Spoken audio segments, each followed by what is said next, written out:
Hello मेरे प्यारे भाइयों, कैसे हो आप सब। हम उम्मीद कर रहे हैं आप अच्छे होंगे। आइए हम करते हैं ये सवाल आपके स्क्रीन। इस सवाल को आप ध्यान से देखिए। कोई धन जो है 3 वर्ष में 12.5% की दर से ब्याज लगता है। ब्याज जो है मूलधन से जो है 3500 कम है। तो इसमें बोला है कि आप मूलधन बताइए, साधारण ब्याज बताइए। सबसे पहले आप 12.5% का फ्रैक्शन वैल्यू निकालिए। ऐसे निकालेंगे, इतना हो गया 100, ये आप उड़ा दीजिए। ठीक है, 5 दूना 10, 25 25, बहुत बढ़िया। 5 दूना 10, ये डबल जीरो हो गया। और ये 25 25, 5 चौका 20, अब 8 5 40। देखिए 1/8 क्या हुआ, 1/8। बहुत अच्छा। इसका मतलब 1/8 जो है ये हमारा है मूलधन। क्या हमारा, ये मूलधन और ये हमारा ब्याज है। बहुत अच्छा। अब देखिए कि मूलधन जो होता है हमेशा साधारण ब्याज में मूलधन फिक्स होता है। बहुत अच्छा। तो मूलधन तो हमारा 8 ही रह जाएगा। बहुत अच्छा, 8 ही रह जाएगा। लेकिन 3 साल में ब्याज हमारा 1 साल में 1 रुपया लग रहा है, तो कितना हो जाएगा, 3 हो जाएगा। अब आगे सवाल कहा है भाई जो ब्याज है ना मूलधन से 3500 कम है, लेकिन यहाँ कितना मूलधन से ब्याज कम है, तो आप कहिएगा 5। यही 5 का वैल्यू है 3500 के बराबर। बहुत अच्छा। तो 1 का वैल्यू कितना हो जाएगा, तो आप कहिएगा 700 के बराबर। हमें पूछा है कि भाई आप मूलधन बताइए। मूलधन हमारा कितना है, 8। आप इसको 8 से गुना कर दीजिए, कितना हो गया हमारा मूलधन, 5600। हमें पूछा है कि सवाल में आप ब्याज बताइए। ब्याज कितना है भाई, 3 रुपया। क्या डिजिट का, 3, कितना 3। एक डिजिट का वैल्यू 700, तो 3 डिजिट का वैल्यू कितना, तो आप कहिएगा 2100। क्या आप इस चीज को समझ पाए। वेरी सिंपल खताया जाता है। और वह 4 वर्षों में 6.2/3% की दर से जो ब्याज होता है वो 4400 कम है। सबसे पहले आप इस क्वेश्चन में फ्रैक्शन वैल्यू जो है, दर जो दिया है उसका फ्रैक्शन वैल्यू निकालिए। 6.2/3 का, यही है क्या, 6 18 2 20, कितना हुआ 20/300, कितना 300। इसको कटाइए, 0 से 0 खत्म, 1/15, कितना हुआ 1/15। बहुत बढ़िया। अगर हम देखें तो 6.2/3 का फ्रैक्शन वैल्यू जो है, फ्रैक्शन वैल्यू 1 कितना हो गया, 15। बहुत अच्छा। ये हमारा मूलधन है। क्या है, ये हमारा मूलधन और ये हमारा ब्याज है। बहुत अच्छा, ये हमारा ब्याज है। 4 साल जब हमारा ब्याज लगेगा तो भाई मूलधन जो होता है साधारण ब्याज में हमेशा फिक्स रहता है, तो मूलधन तो रहेगा हमारा 15 ही। कितना रहेगा, 15। लेकिन ब्याज क्या हुआ, 4 साल में बढ़ेगा, तो 1 साल में 1 बढ़ रहा है, तो 4 साल में कितना बढ़ा, तो भैया हो जाएगा 4। अब आगे बोला है कि मूलधन से जो ब्याज है वो 4400 कम है। आप यहाँ देखिए यह कितना कम है, तो आप कहिएगा 11 कम है। यही 11 का वैल्यू है 4400 के बराबर। तो 1 का वैल्यू हो जाएगा 11 चौक 44, 400। हमें पूछा है कि आप मूलधन और साधारण ब्याज बताइए। भाई मूलधन कितना हो गया, मूलधन क्या पर से कितना दिया हुआ है देख लीजिए आप, 15। कितना दिया हुआ है, 15। तो आप इसको 15 से गुना कर दीजिए, 15 चौका 60, कितना हो जाएगा, और ये डबल जीरो। हमारा मूलधन कितना हो गया, 6।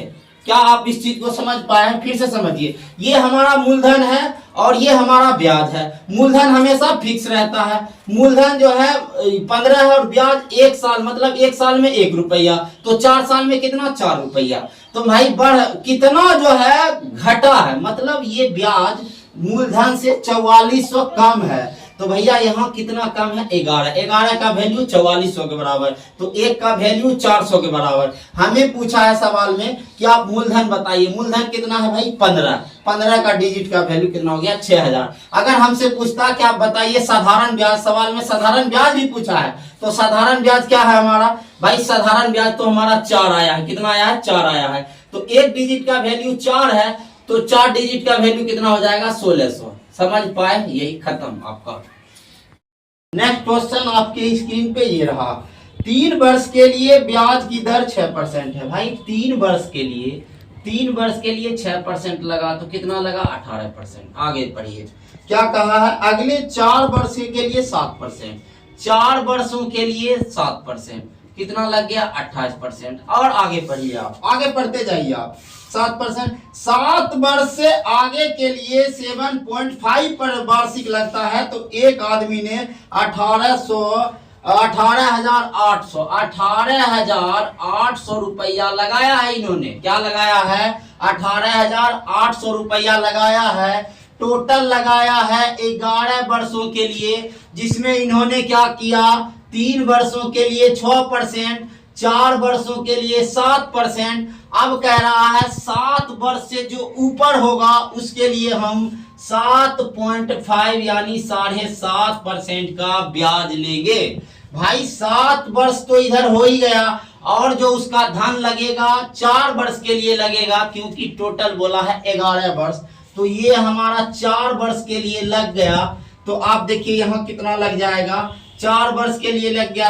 कितना हो जाएगा देखिए, इसको पढ़िए, 5 चौका 20, बाकी का 2, 7 चौका 28, 28 2 कितना लग गया मेरे भाई, 30। यहाँ पॉइंट है, यानी यहाँ लग जाएगा 30%। क्या आप इस चीज को समझ पाए हैं? क्या टोटल 11 वर्षों के लिए उन्होंने 18,800 रुपया ब्याज पे लगाया। उन्होंने कहा 3 साल के लिए हम 6% का ब्याज लेंगे, और 4 वर्षों के लिए 7% का ब्याज लेंगे, और आगे 7 वर्षों से आगे के लिए हम 7.5% का ब्याज लेंगे। जब 11 वर्ष के लिए वह धन लगाया, तो 7 वर्ष के बाद जो है 7.5%, तो हम कहेंगे इतना हुआ।